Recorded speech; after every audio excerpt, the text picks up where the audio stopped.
Sa payag naman po ng kampo ni Senator Lapid ay hindi nila kilala ang sospek. Nananawagan sila sa mga otoridad na bilisan na paghain ng kaso laban sa sospek para hindi na raw makapanloko pa. Patuloy naming sinisikap na makuha naman ang reaksyon ng PAGCOR. Samantala, sa puntong ito makakusap po natin sa linyang telepono ang hepe po ng CIDG Bulacan na si Police Chief Inspector Patrick Remiliano. Chief Inspector Remiliano, magandang hapon po. Magandang hapon po, Jiggy. Apo, dito po sa investigasyon na ginagawa nyo, kumusta na po at meron na po ba kayong figures kung mga magkano ho itong natangay ng suspect? Bali last Tuesday po, nag-submit po tayo ng criminal complaint sa Office of the Provincial Prosecutor laban po dito sa naarestong tao. Base po dun sa mga taong pumupunta sa opisina namin sa CIDG Bulacan, meron po kaming 14 katao na na-estimate na gustong maghain ng reklamo. Apo.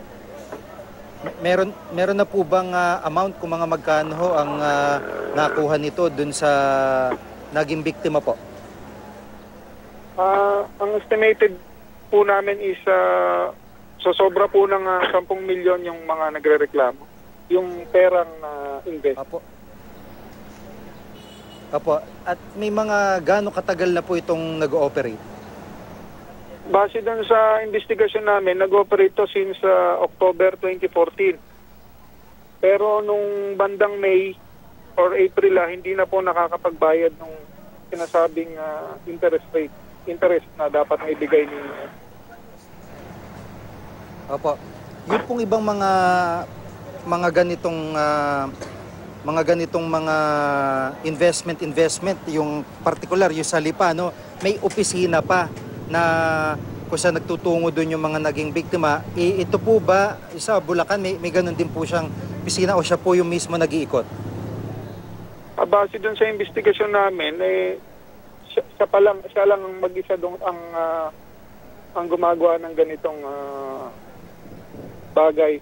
Kasi doon sa mga dokumentong nakita namin, lumalabas doon na sa dokumento, ang sinasabi niya ay meron siyang utang. Tapos within 40-day period and 30-day period, magkakaroon ng karampatang interest base sa napag-usapan nila. So yung interest rate na yun, magre-range from 2% minimum at maximum na 20% per day.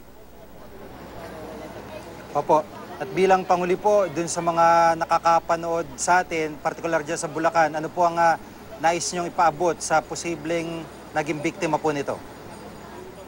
Kung sa palagay niyo po, naging biktima po kayo ni Ms. Bennett Pangan, pumunta lang po kayo dito sa opisina namin sa CIDG Bulacan sa Malolos upang maghain po ng formal na reklamo.